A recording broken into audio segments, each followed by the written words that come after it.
Hello guys! Welcome to my channel, Sherry's Gallery.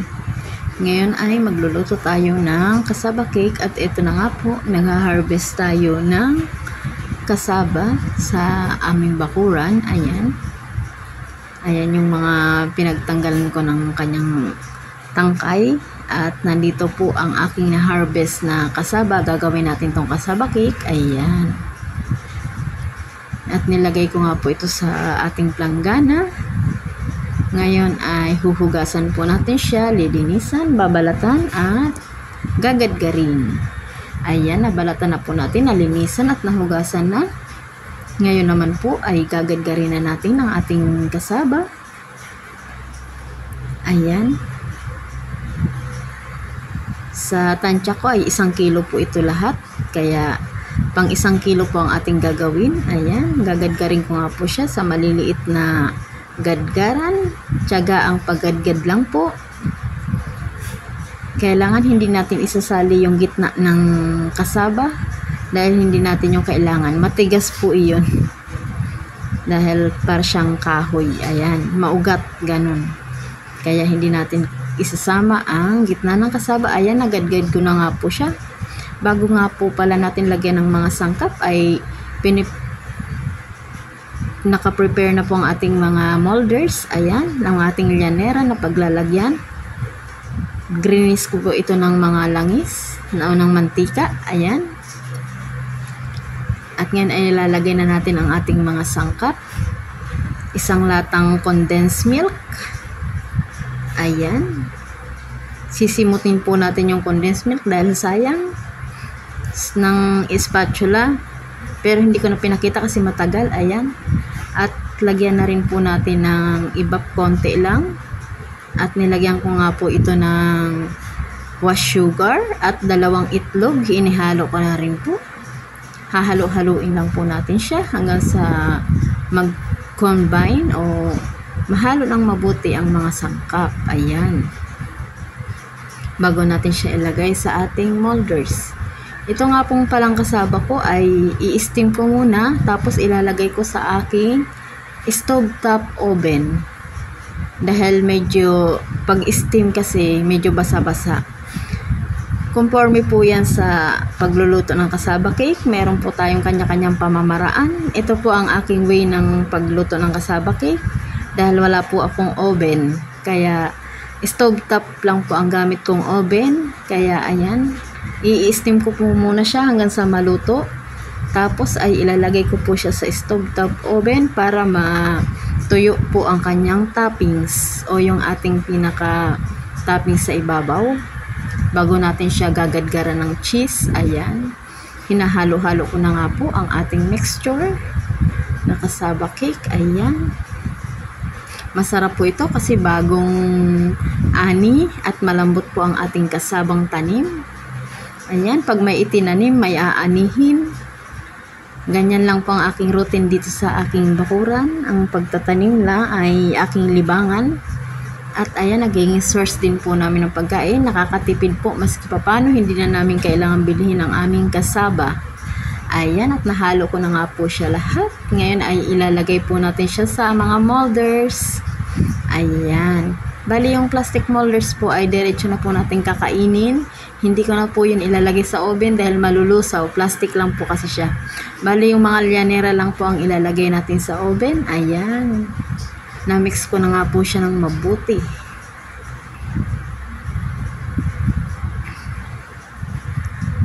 Masarap po itong kasaba cake natin. Malambot po at hindi po siya matigas. Kailangan lang haluin ng mabuti para mahalo ng husto ang mga sangkap at pantay po ang tamis ng ating kasaba cake. Ayan.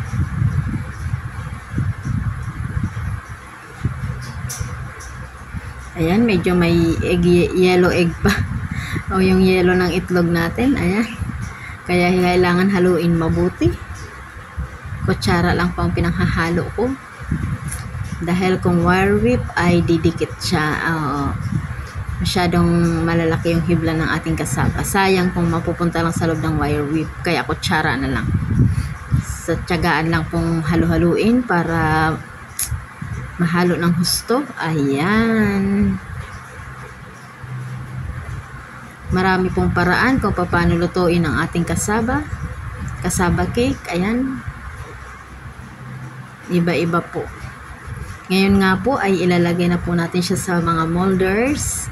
Huwag po masyadong punong-puno dahil lalagyan pa po natin siya ng toppings na kalahating condensed milk. Bali nagtira ako dito ng konting condensed milk. Kumbaga 3/4 lang ang ginamit kong condensed milk. Yung 1/4 niya ay itinira ko para sa kanyang toppings. Ayan, ganyan lang po ang paglagay.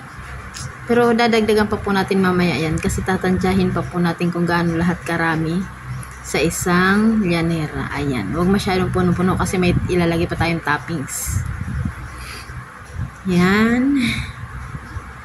Bali itong mga nasa puto molders ay direct po itong kakain, hindi na po ito ilalagay sa oven.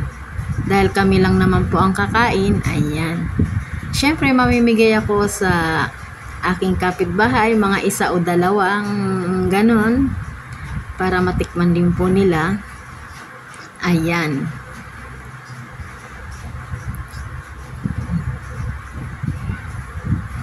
Pwede rin po natin itong pagkakitaan. Ayan, pwede rin po tayo magpa-order. Ayan. Kung meron po kayong oven, pwede nyo pong direct sa oven nyo po na lang po ito iluto. Kung meron po kayong oven o electric oven or yung oven na, ayan, digas, yung gas range, ayan, pwede nyo po siyang direct iluto sa gas range. Yung itong mga nasa molder natin. Wag lang po yung nasa puto molder, malulusaw. Ayan. Pero ako dahil wala akong oven at stove top lang ang aking oven, ay i-steam ko muna siya para siguradong luto bago ko siya ilalagay doon sa aking stove top oven para matuyo po yung kanyang pinaka toppings.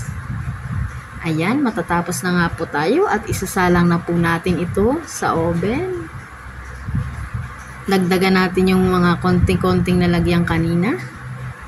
Ayan, dadagdagan natin yan kasi sayang naman kung hindi pantay-pantay yung ating pagkakalagay sa bawat molders. Ayan.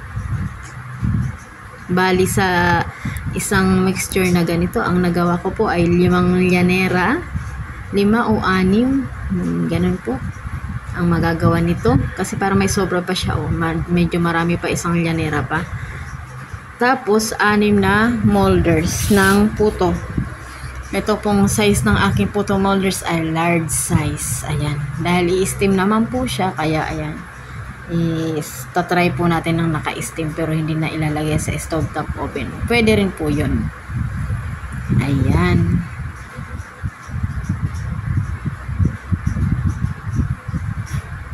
Ang isang kamay ko po ay may hawak na camera. Cellphone na para pang video. Dahil wala po akong taga-video at ang isang kamay ko po ay naglalagay sa mga molders. Kaya ayan, medyo malikot po ang aking video.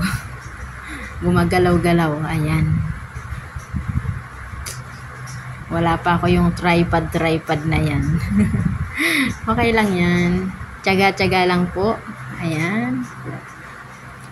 Dito po tayo matuto sa mga basics lang.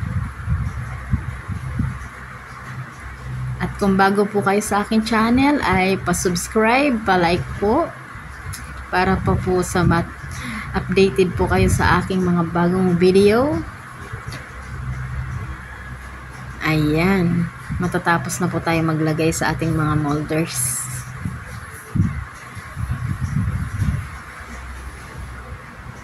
Ayan. At nailagay ko na nga po lahat. Ngayon naman ay isasalang na po natin siya sa ating steamer. Bago nga po pala ako naglagay ng mixture ay iniready ko na po itong ating steamer. Ayan, sa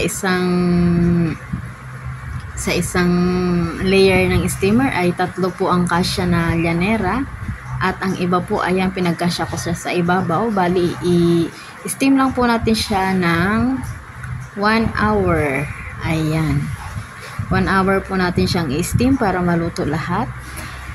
Medyo may katagalan pero okay lang po yan. At ang ating apoy ay katamtaman lang po dapat. Ito naman po ang mixture ng ating toppings. Ang ating 1/4 na ating condensed milk kanina na itinira, ibinukod para dito sa ating toppings. At ang Coco Mama na kalahati na lang. Ayan. Dahil naggata ako nung nakaraang araw. Kaya ayan, ito po yung kalahati ng ating Coco Mama. Pinaghalo ko po sila. Ayan. Pwede rin po kayong gumamit ng fresh yung pinipiga. Pero dahil meron ako nitong Coco Mama, ito na lang po ang ginamit ko para hindi na ako magpipiga. Ayan. Alam nyo na, lahat minamadali ko dahil may baby ako. Ayan. Kapag naluto na po ang ating mga kasaba, mga naka 45 minutes na, pwede na natin siyang ilagay yung ating topping sa ibabaw. Yan. Para maluto din siya kasama yung ating kasaba. At mamaya-maya ay ilalagay po natin ito sa ating stovetop oven para mas tumigas yung kanyang toppings. Ayan na po, inilagay ko na nga po sa stovetop oven at naluto na po silang lahat. Ayan. Medyo nag-dry na po konti ang ating toppings. Ginadgaran ko na nga po ito ng cheese sa ibabaw. Ayan. At titikman na nga po natin. Garantisado ito. Masarap. Kaya subukan nyo nang gawin. Ayan. Pwede po natin itong pagkakitaan. Yan po ang ating kasaba cake. Maraming salamat po sa panonood at pa-likes, pa-subscribe po. Pa-comments na rin po kung nagustuhan po ninyo ang ating video. Thank you very much.